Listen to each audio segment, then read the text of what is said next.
Hello, everybody. Welcome to Millie's Guide to Medical Careers panel. I can see people coming in to join our webinar. So I'm just going to give a brief introduction. So if you're just joining now, don't worry. We're only going to start in a little bit, so you're not missing out on anything. My name is Azalea, and I'm very excited to be a moderator for this event. Thank you so much to our audience and speakers to taking time out of your weekend to learn more about what it means to be a med student. So for all of us who are tuning into a Millie event for the first time, welcome. Millie is a company dedicated to building a community for international students around the world. To this end, we host panels and webinars just like this almost every weekend. Awesome. And they're all for free, even more awesome. You can find an archive of all of our past events as well as a schedule for upcoming events on our website, www.milliegroup.com. All of the links that I'm going to be mentioning are going to be in the chat, so you don't have to jot them down. They'll be there for your reference. If you also want to keep up to date with what we have to offer on a more regular basis, follow our Instagram at Millie_group. I'm also very excited to announce that applications for our fall global gap year internship are officially open. I know that a lot of our audience members are high school students or university students. Good news, this internship is open to all of you guys. If you're looking for a fully remote, fully virtual internship at a genuinely fun company, this is me speaking honestly. I don't have anything against my head. This is my personal testimony. Please apply in the link shared in the chat. In particular, we are looking for interns for our content team. So if you're interested in social media, I don't know, maybe you're a future med student with an eye for design, you can go ahead and apply to our content team as well. Okay, so that's it, the little intro from me. So here's how today's panel is going to look like. I have some pre-prepared questions for our panelists, but you are super welcome to ask any of your questions relating to the med student experience, what to expect from med school, sort of any questions that you would have for our panelists today. Go ahead and pop them in the chat. I'll do my best to answer all of them. Your questions can be directed to a specific panelist or to all the panelists in general. I've talked to all of them before and they are very friendly and will be happy to answer all of your questions. Okie dokie, that is it for me. Let's get started with this medical careers panel.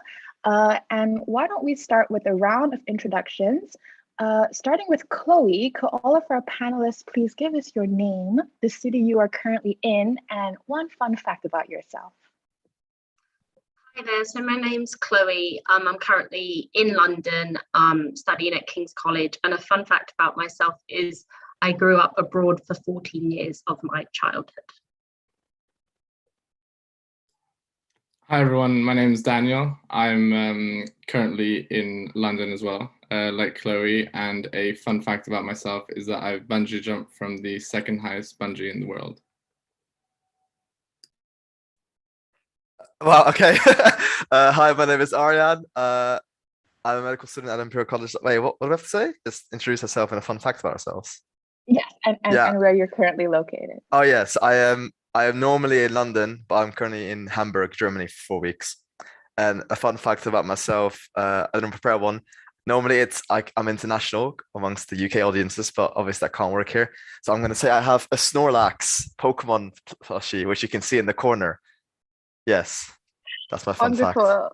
Thank you so much. I think personally, Daniel, that is a pretty awesome fun fact. You should save that for future icebreakers.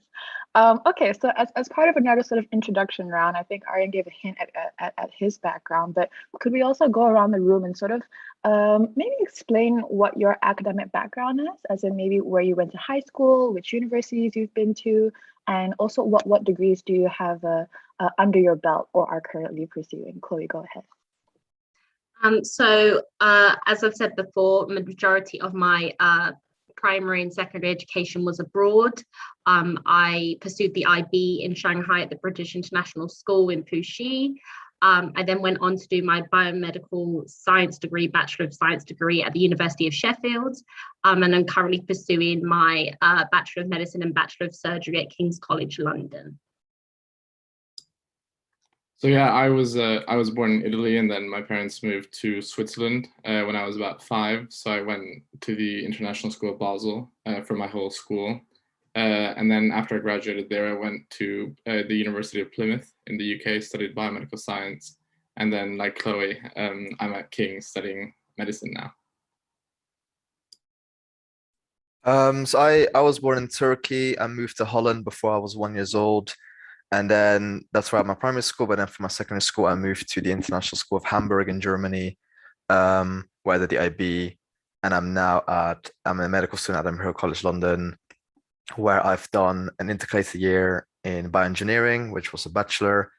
And I'm taking 3 years out of my medical studies to do a PhD. Wonderful. That's amazing. Really love the international background we have. Hopefully, it can some of our audience members can also relate, and maybe you can see yourself as a future Millie panelist yourself. Okay, so sort of last intro question, I guess, then, just so we have a feel about everybody's background. How would you describe your sort of degree or what you do on a day-to-day basis in 2 sentences or less? This is my challenge to you. Or maybe 3. I won't be that mean. Go ahead, Chloe.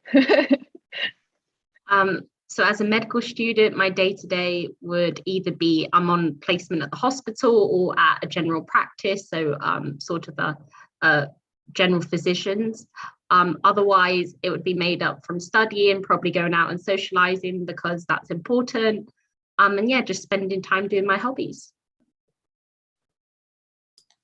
Yeah, so for me as well, as a medical student, I guess it's kind of split in the like clinical part where we go into the hospital, or my GP placement at the moment, and we talk to patients and interact with the clinical staff. And then the other half is just trying to either just do some self-directed study or just taking time out and remembering to, you know, look after myself and exercise and do my hobbies. Yeah. So yeah, as I'm taking some time out of medical studies now, my PhD really involves around independent study, like so independently looking up stuff really at the moment. It's very chill. I'm just at home on my computer, just PubMed and Googling stuff, reading some textbooks. And of course, you know, taking care of myself, exercising, spending time with family and friends where I can. Wonderful. You heard it here live. Doing a PhD is very easy and chill. No, I'm not going to hold that against you, Aryan. Okay, so we're going to move into some academic questions. So sort of questions related directly to your experience as a med student. Just a reminder to all of our audience members, I have my questions here, but you are completely welcome to ask your own questions to our panelists as well.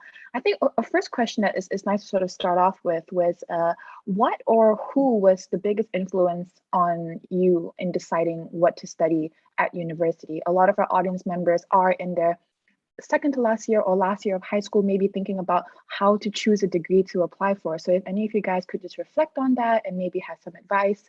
Chloe, go ahead. So I think for me, my biggest influence was probably my parents. They never pursued it or never kind of pushed for me to go towards medicine or anything like that. But I think they always had much more faith in me than I had in myself. So when I applied to medicine in my final year of school in high school, I didn't get in. And it was quite, you know, quite abrupt at that time, and I wasn't expecting it. So one of the actual more biggest influences that I had on pursuing the biomedical science degree beforehand was my chemistry tutor for IB, who told me it was more of a stepping stone and it doesn't mean that you can't pursue it later on. So I reminded myself of that when I completed my biomedical science degree before pursuing medicine. Yeah, similar for me. I think my family's been just my biggest influence. My parents are both quite like scientific, and they never told me, you know, like you have to study this, you have to study that. But I think just being around like a scientific household and just hearing it all the time, it can either drive you to like it more, which is what happened with me, or my sisters, for example, they just hate anything to do with science, and it drove them away. But I think that kind of like helped me understand more what I'm interested in, and then obviously they always supported me with making me believe that I can do it and just anything else. Yeah, for me, I mean, similar thing really. For me, it was like the people around me, but not in a way of like their backgrounds, but more like them being like ill kind of thing. So for like me, it was like my mom having IBD, and from a young age, I was like inspired by that to like do medicine and cure her, obviously, you know. But And then my dad has diabetes as well now, and I think so. My best friend's dad had prostate cancer, not because they died, but because the cancer is gone. Just to make sure that, and that's what I'm doing my PhD on. It's prostate cancer, and so these are the kind of things that influence me in applying, like doing what I'm doing. And for medicine, like my parents weren't really scientific. It's just again the people around me that were ill or recovered from illnesses, and I got inspiration from that. That's fantastic. I think it's always great to hear from our sort of mentors where they got started. I think another question that I think is really relevant to ask to our speakers is what sort of misconceptions did you have about what it meant to be a med student before you actually became a med student? I feel like a lot of our audience maybe have an idea from like a high school level what to expect, but maybe if you guys could maybe bust some myths and misconceptions, that would be nice. Chloe, go ahead. I think one of the biggest misconceptions that there is, and maybe this is particularly more in the UK, is that medical students are a bit up their own backside. So they're a bit, a bit up themselves. And although you do get individuals that are, majority of us aren't, and we're actually, we are in this industry and do want to go into medicine and become doctors for a reason, and we want to help and care for people. So the kind of misconception that people are always really standoffish and abrupt and brash is not the case. I think something else is that many people think that that medical students only work and only have academic sort of focuses, that they don't have sort of other aspects or other avenues that they pursue in interest wise or hobby wise. And that's not the case. Of course, you get people that are like very hardworking, but you do get people that have a balance of sort of where they pursue their interests in life. So yeah. I think for me, one of the biggest misconceptions is, like, I'm kind of realizing now in my final year, when I came into medicine, I thought, after medical school, you would kind of understand everything there is about medicine, and you'd be ready for the big wide world. Every patient you'd see, you'd be able to reach a diagnosis, where I think it's just not really the case at all. Just like, obviously you help patients as much as you can, and as you progress, throughout your career, but even very senior doctors, they don't always know the answer, and it's okay not to know the answer. It's just who you have to ask, or what direction you point the patient in, which is the most important thing. But before I started, I thought, after 5 years, you would know it all. But yeah. Yeah, I'm just gonna really repeat Chloe and Daniel here. This is more of the same things, and I completely agree. Some of the medics at Imperial are some of the craziest party goers, really. Like from Imperial, and then again, like you think you'll know stuff, but really you just find out you have more and more questions. Yeah. That's great. Thank you so much, everybody, for sort of reflecting on these sort of myths and misconceptions. I suppose another sort of preconception that a lot of students have, including myself, is that getting into med school is the most difficult thing in the world, almost. So what is your experience with that? As in, like, how competitive was it for you as a high school student to get into a med course? I think, Chloe, be really interested to hear what you have to say, considering that you said you first got rejected. So if we could talk a bit about the competitive nature of getting into med school, that would be really nice. Thank you. So yeah, as I said before, I applied when I was 17 in my final year of IB, so in 2014 in October. And during that summer, I had to sit the UK, so the UK Clinical Aptitude Test, the UCAT test for universities for medical school entrance exams. I didn't do very well on it. I didn't take it seriously. I revised a bit for it, but not great. And that meant I had to apply to unis that my grades were okay for, but I could have let myself have a much better stance if I prepared better. So I didn't get a medicine offer because the universities I applied to weren't really ones I wanted to necessarily go to for medicine, but also just because my application wasn't very strong. So with that in mind, I applied to biomedical science, which is many universities across the UK, also in the States, do very similar, sort of pre-med based courses, and they're very similar. The competitiveness into medicine is a different question, really, because I'm on a 4-year course, so I skipped out my first year in medicine, so I went straight into the second year because I'm on the graduate entry course. So medicine's competitive anyway. You get 3, 4, 5,000 applicants per place, but for my course there's 30 places per year, and there were over 3,000 applicants.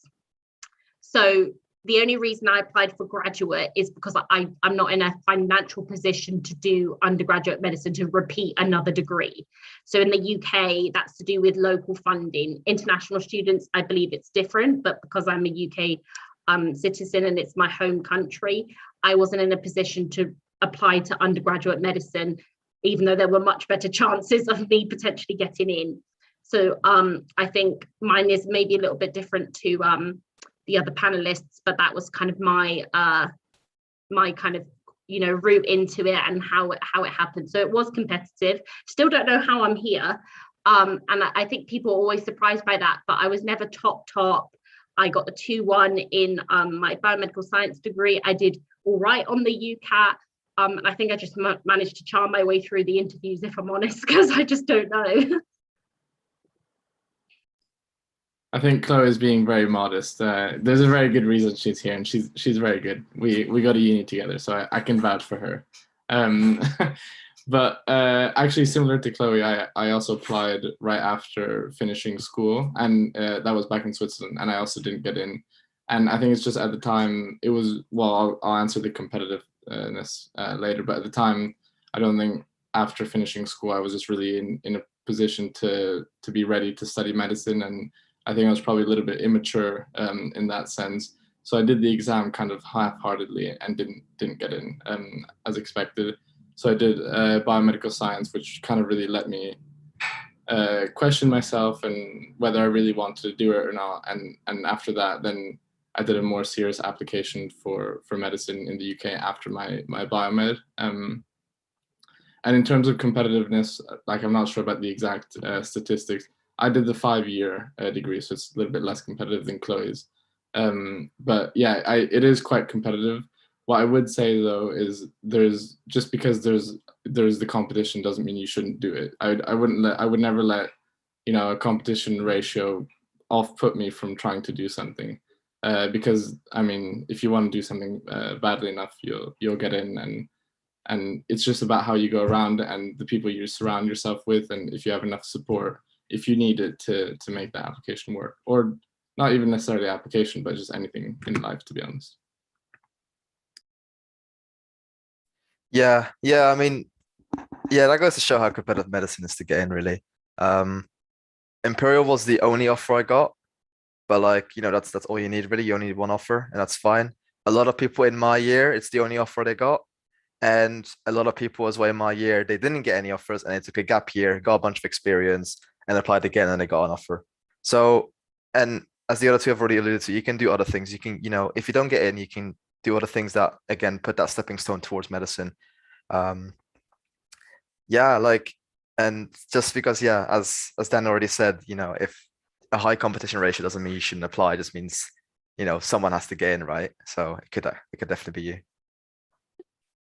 Wonderful. I really hope that that this type of reflections on getting in, not getting in, will soothe some anxieties in our audience members. To our audience members, I'm sort of planning to ask some questions about sort of transitioning between high school and university. Can I see by a raise of hand on Zoom how many of you guys are currently doing the IB system? Because all of our speakers are former IB graduates. So if we do have a large presence of IB students in the audience, maybe we can ask a bit more IB specific questions. I think it's possible to raise your hand on Zoom. That'd be very cool to see how many of you guys.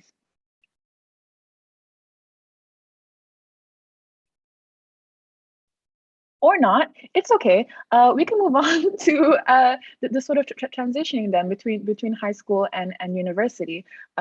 Maybe we could reflect a little bit a bit upon what was it like to transition between high school work and university coursework, what to expect from your seminars, stuff like that. I know that Chloe and Daniel, you guys did biomed, but even if you want to extend that experience going into your medical degree as well, maybe if there was a shock, perhaps transitioning from IB biochem into university degree work. I think for me, there definitely was. I've always been quite a hard worker. So I worked through GCSE and IB quite a lot, and I was consistent. And then you get to university and suddenly you don't have your parents, your caregivers, whoever you're living with, or whatever it is, they're not, not pushing, but they're not reminding you. And then you kind of explore that, oh my goodness, I'm an adult, but I live with all these other people. I live in this circumstance. And then it's the balance between trying to work and then trying to enjoy your adult life. And then you get, like, for me at least, I had a few months where I was like, oh, what am I at university? Not that I didn't do anything, but it was just like, oh, okay. And this was in biomedical science to begin with. And then you kind of find your footing and you kind of get into a routine. You're like, okay, I need to take a bit better care of myself, make sure I'm eating the good foods and getting the exercise, getting the social interaction, not spending copious amounts of money that I don't have. I think all of those adult learning things are such a big transition in your first year. And to be honest, right up into the end of my third year with biomedical science, I would say I was learning and I was growing to become the adult I am today in those 3 years. No matter if you're going to be living at home or away from home or with friends or without friends or whatever living circumstance you are in, for me, I just think just being a little bit kind to yourself that you're going to make mistakes and that you're not going to have it all together.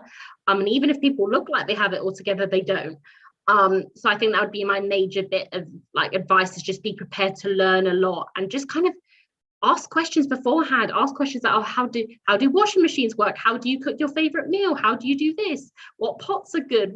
What setting's good for this? Because although you could participate in household chores at home, when you go do it by yourself, everything drains from your memory and you're like, how do I cook? But you know how to cook. It's just silly things like that.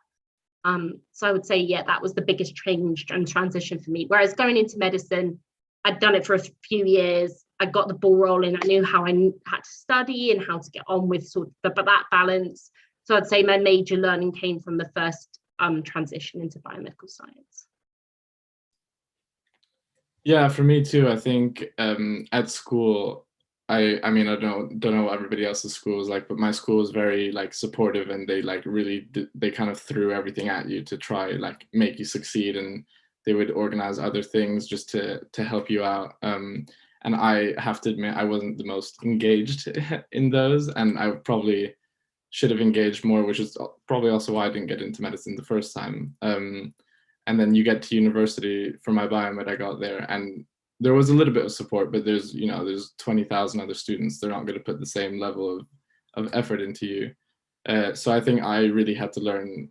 For me, it was more of a sink or swim moment at that point. You kind of have to learn academically how to then do very well. And then on top of that, you also have, like Chloe alluded to, at home, your parents cook for you. They teach you to take part in everything that you do at home, but at the end of the day, like, they're there for you. They clean your clothes, they cook for you, hopefully, like they help you out. But when you get to university, I couldn't do anything. Like, I didn't know how to use the washing machine. I didn't know how to cook. I did not know how to do anything. So that you have to learn basically how to do two things at once, which was just the biggest shock. And then on top of that, I was doing a lot of fencing, just going to competitions like every weekend, which then kind of adds to just the list of things to do. But then by the time I got to King's for medicine, I think I knew in my mind how I balanced everything, how the living was just in the back of my mind. That was kind of on autopilot, and then all I had to focus on was the studying and the other stuff. Yeah, just more the same really. My main like biggest transition was again like the life stuff. So anything that isn't studying, because I was like my whole life I was babied essentially. I didn't know how to cook. I didn't know how to put on washing machine. I didn't do any of this stuff.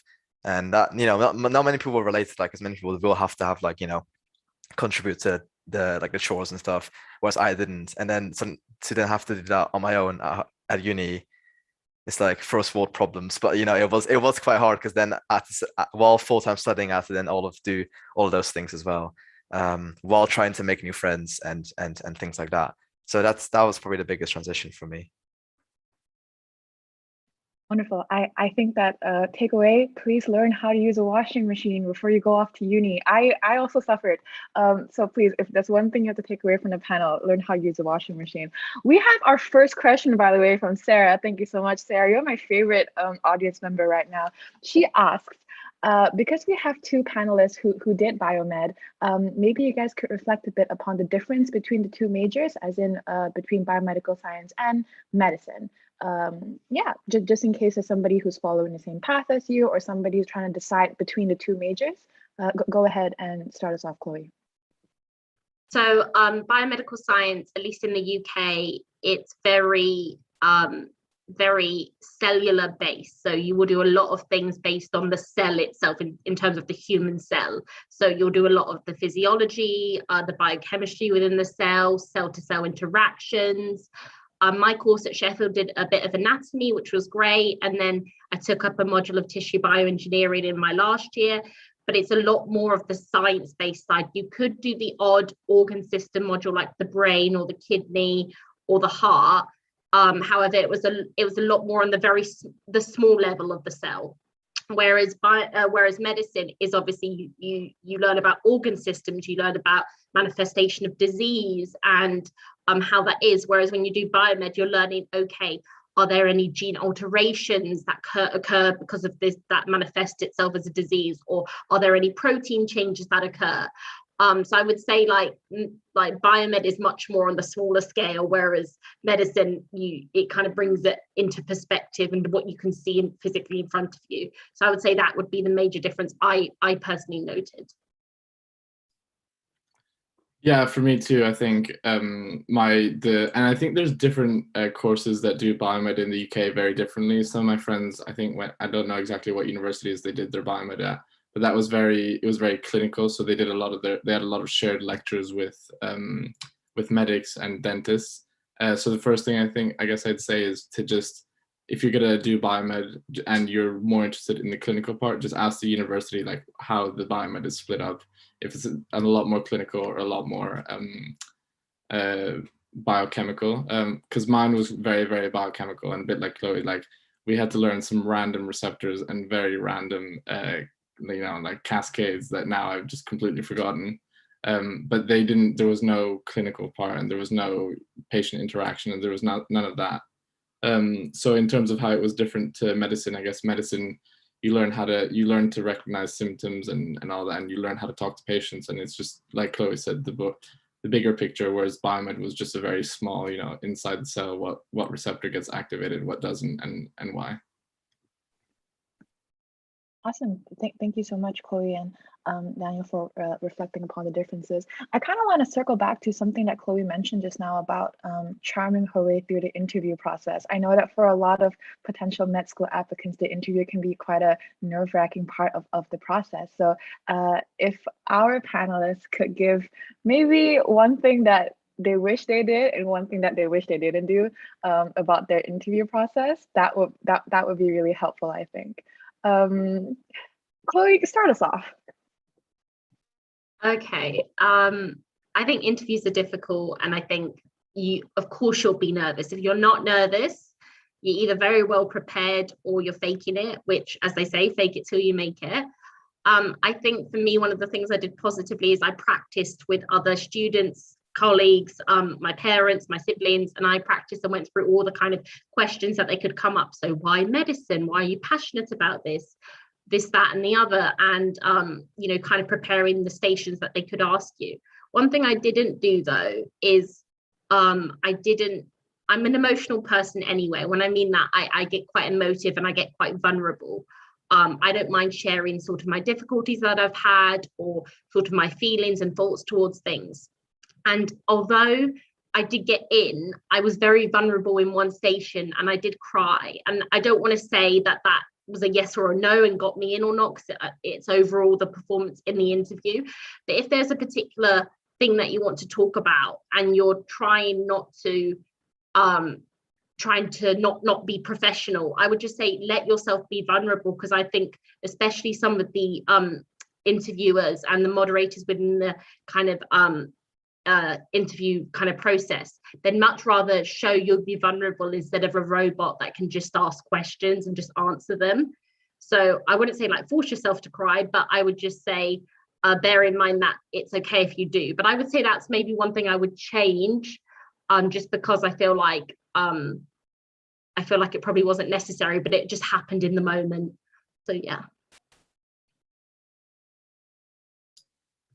Yeah, for interviews, it's always a difficult one. I think a lot of people think like you can't prepare for interviews, you just have to be yourself. But I think, like Chloe said, well, you can prepare to a certain extent where you have certain questions that you just, why medicine? There's just a couple questions that you just prepare, and even just trying to link answers to personal experiences. So I always had a couple of experiences at the back of my mind, and then if they asked a question, I would try somehow related to those. And I just did that by just practicing with as many people as possible. All of my friends, I think, got very tired of listening to me talking about some random stuff. I can't even remember them now, but yeah, I just shamelessly asked people to help me with it, which I think in the end definitely helps. And then when you get to the interview, everyone's a little bit nervous, unless you're some superhero, I guess. But yeah, just try to be yourself, and I think it does show through. If it doesn't matter if you have the perfect answer or not, but if it shows that you're kind of thinking about it and trying to actually be yourself, I think that comes across a lot better than just trying to, you tick all the right boxes, but you say it in a way that kind of sounds like, you're a bit of a robot. I think they'd rather have people that are a little bit more genuine. And then one thing I didn't do, I guess, which is looking back on it quite silly, and luckily it didn't really impact me that much, but I didn't really read up too much about the specific university and the different like types of courses they have, and how they deliver their education. Luckily, like nobody ever asked me about that, but definitely read up on the university and and just know a little bit about them before going into the interview is always a good thing.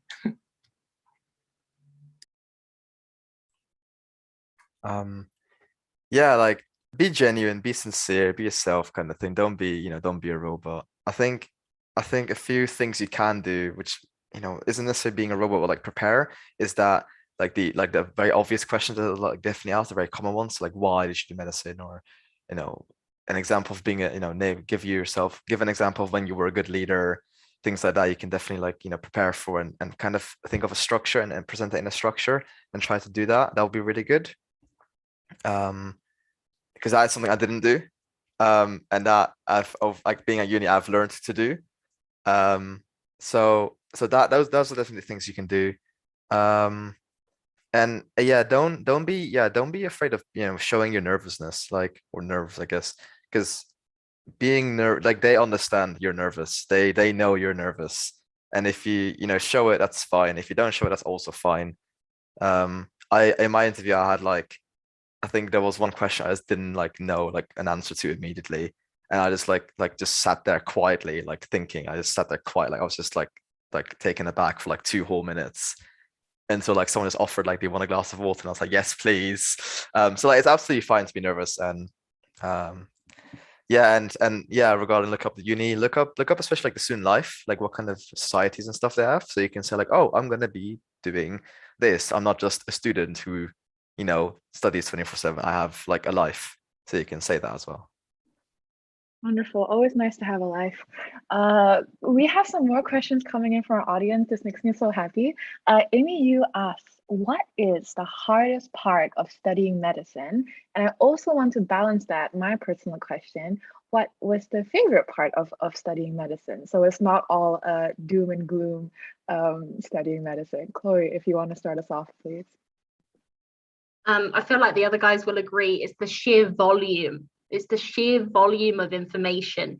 You may get it and you think, okay, I can get this in really good detail. detail, like it's great, but it's much better if you understand a little bit about a lot of things and a lot of topics and a lot of diseases, rather than a lot about one only little section of a particular organ system, like heart attacks in this area of the heart.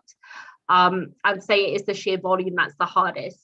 I'd say my favorite, personally, I'm quite interested in women's health, so I thoroughly enjoy obstetrics and gynecology, so pregnancy, how the female body changes, and birth, and about, you know, things like endometriosis and kind of other gynecological conditions was what I really enjoyed learning about. So those would be, that would be my favorite. Yeah, I'm gonna have to agree. I mean, the volume, they tell you before you get to medical school, you know, there's a lot to know, and you know, you're gonna have to learn a lot, but I don't think anyone kind of prepares you. There's nothing that can prepare you for just how much you have to know. And it's kind of a Pandora's box, you know, the more you know, the more you can know. So it just grows, the list of stuff that you can know just grows exponentially, because there's, I don't know, even know how many specialties, and you can just get stuck in a rabbit hole trying to learn everything.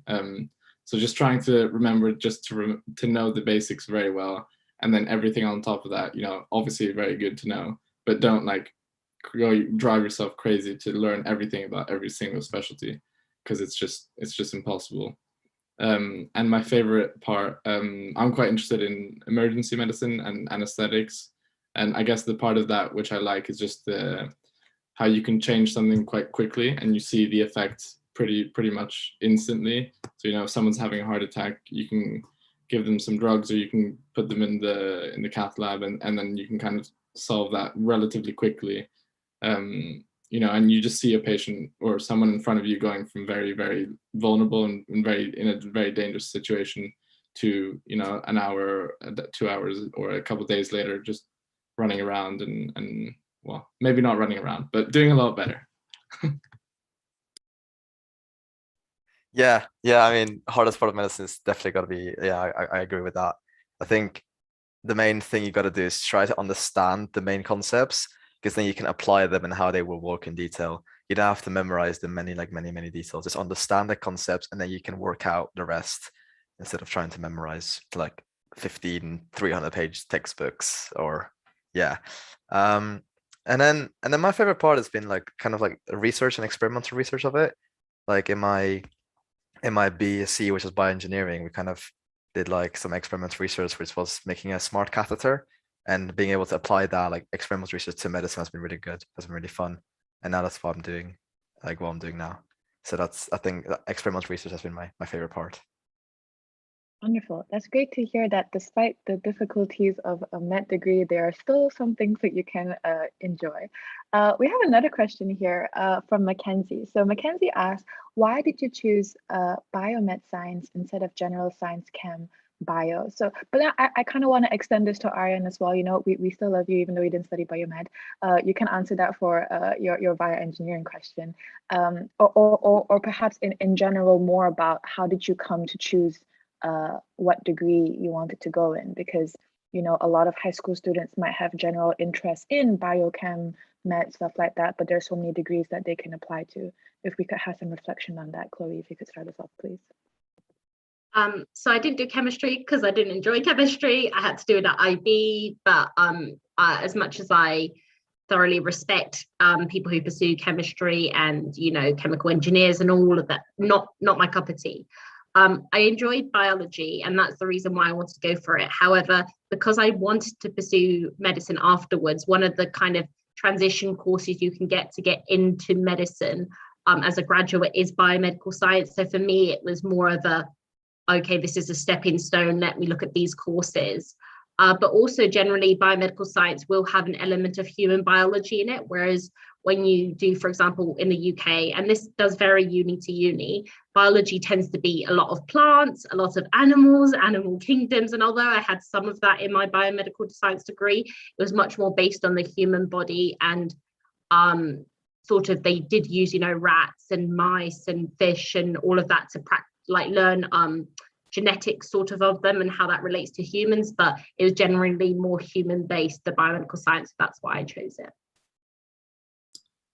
Yeah, for me, biology, I mean, I absolutely, at IB, I hated the ecology and the plant stuff. So I just knew biology was just not for me. I wouldn't have been able to do a degree in which I had to, I mean, obviously, plants are very important and everything. I'm not the type of person that can learn about them for 3 years. But for and biomed was more, and just talking to the unis, and again, kind of like what I alluded to at the very beginning, where like everyone around me helped me with my application. Everyone said, biomed has a kind of mixture of biology, chemistry, physiology, and I'd say it's kind of like it's like the business management degree of the sciences, where it kind of has like a bit of everything. So it's not like the most specific. Chemistry is quite specific on one thing, biology is quite specific, or can be. And biomed is it's more vague, so it opens more doors, and one of which was medicine that I was looking to go into, but it didn't. If then I found after 3 years of biomed that I didn't want it, it could also open different doors, into the pharmaceutical industry, or just a completely different industry altogether, which is why I chose biomed. And I guess like choosing medicine, like you kind of get like choosing medicine is a hard thing to do because you're at 16, 17, maybe 18 years old, choosing what you want to do for the rest of your life, essentially, by choosing the subjects you do at B, at A levels, whatever, and then getting into uni. And I would just say don't be too hung up on like getting into medicine or like doing medicines per se, because you might think you want to do medicine now, but you don't know if you want to still do medicine in 3 years. I would say focus on getting into uni if that's what you want to do, because once you're in uni, there's a lot of flexibility. So let's say you do get into medicine, you can then do whatever you want from there. Like I got to do a BSc in engineering, like just yeah, and I would say like I didn't even enjoy medicine for the first 2 years because it was all like just like theory essentially, and so I got to the hospital and that's when I finally started enjoying it. So yeah, like choosing it is hard, but make sure that you really enjoy it like once you get in, and be open to doing other things. Wonderful. Thank you so much, everybody, for your answers. We have some more questions coming in, which again makes me very happy. We actually have a question which referred a previous question, so we're getting pretty meta here. This question asks, Chloe previously mentioned, oh no, my bad. She was talking about our panelists, but it would be cool if that was to happen, by the way. So Chloe mentioned that her first application wasn't strong enough. So how would you describe what a strong application is? I can really see that a lot of our audience minds right now are specifically on the application part of going into med school. So I hope our panelists don't mind if we sort of focus on that time period a little bit more. Chloe, go ahead. So I think a strong application would be, first and foremost, relevant work experience. So if you've been a carer, if you've been a volunteer, if you've worked as a healthcare assistant or I don't know what they're called in the States, I do apologize, but people who work alongside the nurses, or if you've been a nursing assistant, I think all of that is such invaluable experience, especially to write in your kind of personal statement as well as bring up in your interviews. I think that is something that would have probably got me in the first time. I didn't have any work experience the first time. I think secondly, to get probably the top 10 to 15 to probably 20% of the UCAT score, or whatever the medical entrance exam is, I think you'd be at a good chance to get to an interview stage and therefore hopefully become successful after that. But also I think more above anything else, you have to be sure that you do want to do it. There's no point pursuing it if you don't want to do it. As what was previously said, when you're 17, 18, you have no idea what you really want to do in life. Even if you're 3-4 years in, you may think, this is not what I want to do. Unfortunately, quite a high proportion of medical students in the UK don't even graduate. They graduate but don't even become doctors. So I think because in the UK you can go to it straight from you're 18, I think that has its advantages and its disadvantages. So you have to be sure you do want to do it. But yeah, I just think bear that in mind. Don't do it for someone else, only do it for you. Yeah, I think kind of like what the others were saying, there's like a lot of pressure from different people in your life that are older to like choose something very, very young when you're 15, 16, 17. And if I look back, like there's no way I mean, yeah, I thought I wanted to study medicine, but there's no way like I knew that. So always to keep an open mind. And I guess when you're applying to medicine, you know, they want you to have the good grades, they want you to have the work experience and all that stuff. But mainly with the work experience stuff, that I think the main reason for that is to kind of consolidate that. You know, when you're doing the work experience, don't just do it as like a tick box. You know, I've been an HCA for like a year or like 2 years, but do it and then just try see what it's like in the clinical environment, and if that's for you. Because if it's not for you, there's no point. Like, keep going, because down the line it's only gonna get worse. So I guess a strong application is, yeah, you know, you have to get unfortunately you do have to get like the grades and all that stuff, and the, you know, relevant work experience, but just make sure that when you're doing those experiences that you're thinking in the back of my mind, like, is that really what I want to do later on? Can I see myself, you know, in 10, 15 years actually working here, and will I enjoy it? And the answer doesn't have to be like, yes, I definitely know, or no, I don't know. It could be like, yeah, but I prefer this part. And then, you know, later on, you know, I want to do like some research on the side, or go more into the research part. You know, it can open different doors, basically. I didn't really answer the question, but Okay, I'm gonna like, I guess, structure my answer in like 4 parts. Like, a strong application is 4 things. It's grades, admission tests, relevant work experience, and motivation for medicine. That's how I would just summarize it. Grades is what you've been working on for the past 18 years, so hopefully you've done well.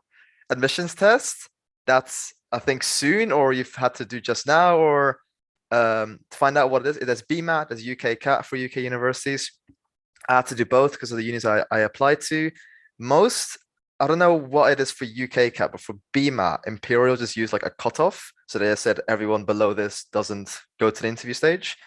And then relevant work experience and motivation really go hand in hand, because you find out through like your relevant work experience whether you like it and why you want to do it exactly. And you have to kind of find, again, a way to express that in the interviews. If you say something like, with motivation, like, oh, my parents pressured me to do medicine, or my parents want me to do medicine, that's not going to get you in. And so second, it's you're going to hate medicine. You need to really reflect on why you want to do medicine, really try and express it into words, and really, like, you know, really want it. And again, through relevant work experience, that's how you're going to do that. Yeah.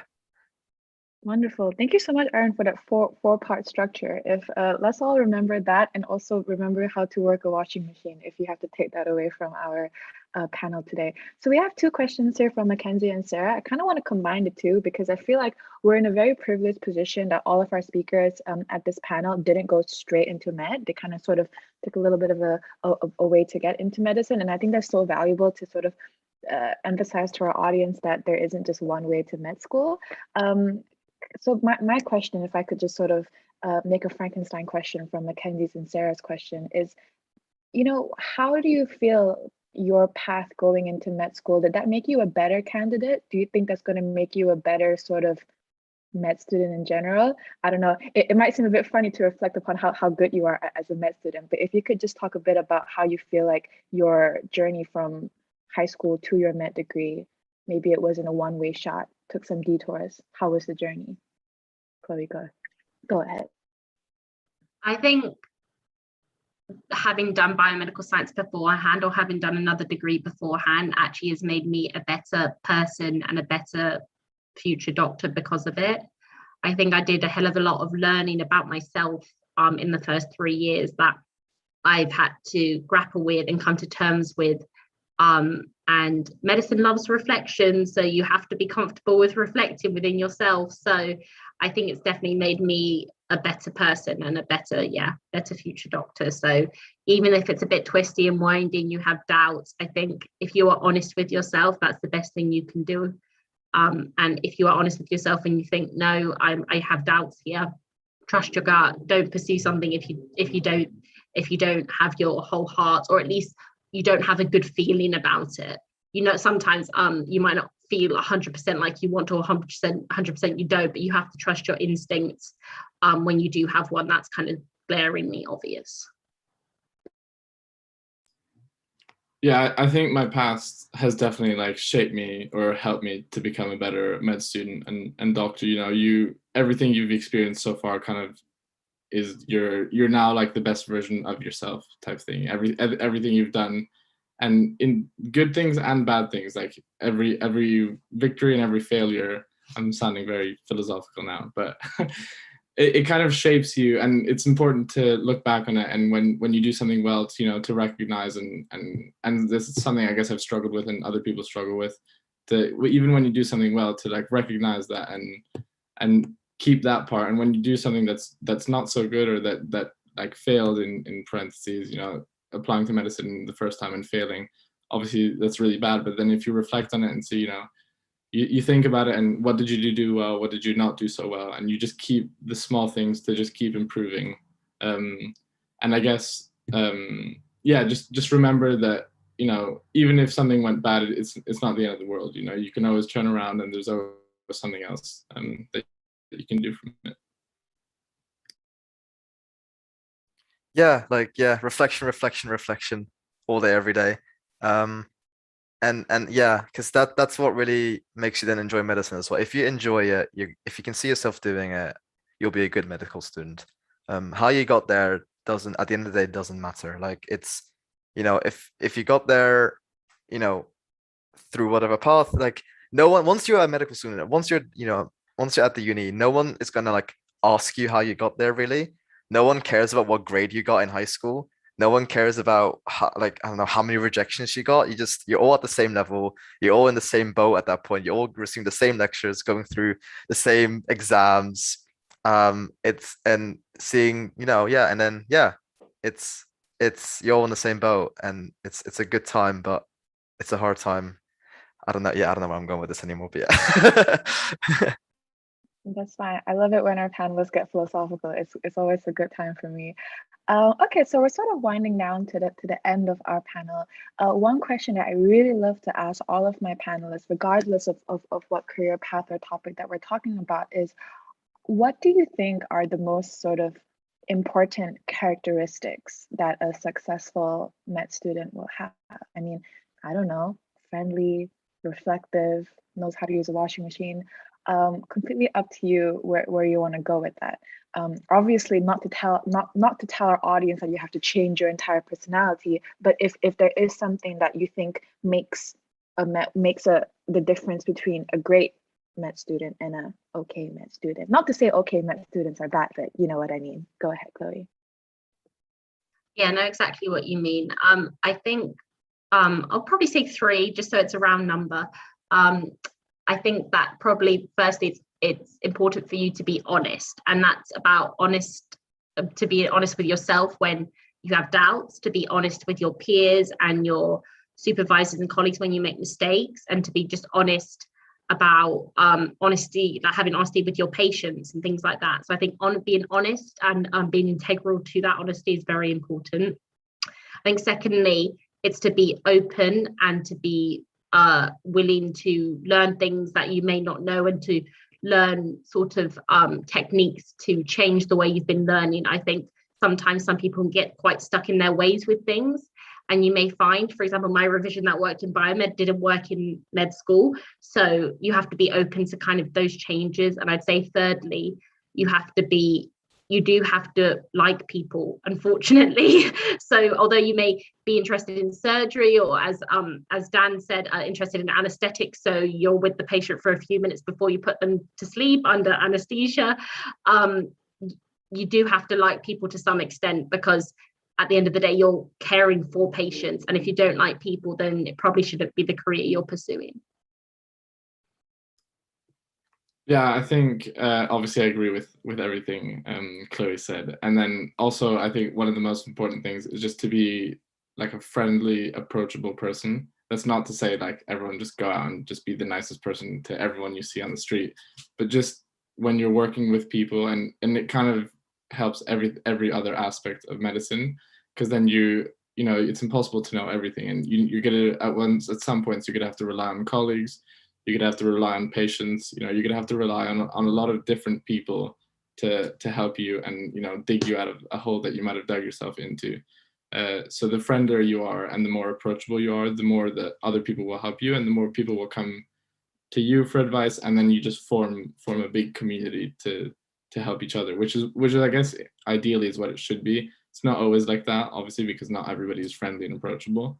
But if everybody were, then that would be an ideal world. And then a little bit like what Chloe said, just to be quite adaptable. You know, in every field, medicine is advancing every day, and I guess Aryan knows that the best out of us three, being involved in some research. But just, you know, and in terms of just medicine, everything's adapting, but just also in terms of yourself, you know, like Chloe said, you know, you have to adapt your study skills, you have to adapt the way you approach. I mean, I always approach exams like the same way type of thing. But you have to be able to adapt just the way you go by life, and if you see something's not working, then you have to be able to change it. So I think being friendly and approachable and being adaptable are two good characteristics. Yeah, I completely agree. I'm not gonna repeat what they just said, but because I will just repeat what they said because I completely agree. But what I will just add is make sure you work hard but also party hard. Like as a medical student, you need to. It's hard, and to be a good medical student, you need to, you know, work hard, but you need to also make sure you take care of yourself and go out and have fun and make the most out of uni. You're there for 6 years or 5 years, whatever you do. So you need to enjoy it. You only get to uni, you know, you only have that period in your life, like your 20s once. So work hard, party hard. Work hard, party hard. Thank you so much, Erin, for finishing it off on that mic drop moment. So this is the end of the panel. An hour flew by so fast for me, and I want to give a huge thank you to all of our panelists. To our audience, thank you so much for asking all of your questions. This is precisely the type of panels that I love the most, having this interaction. In our chat, we also have an option for you to sort of give a bit of a review about how you found this panel so we can improve in the future. And really just a huge thank you to Chloe, Daniel, and Aryan for taking time out of your Saturday to come and have a chat with me and have a chat with our students. So that's kind of it. Thank you so much. And yeah, that's it really. Thank you so much for your time. And I hope to be in contact sooner or later. Thank you so much.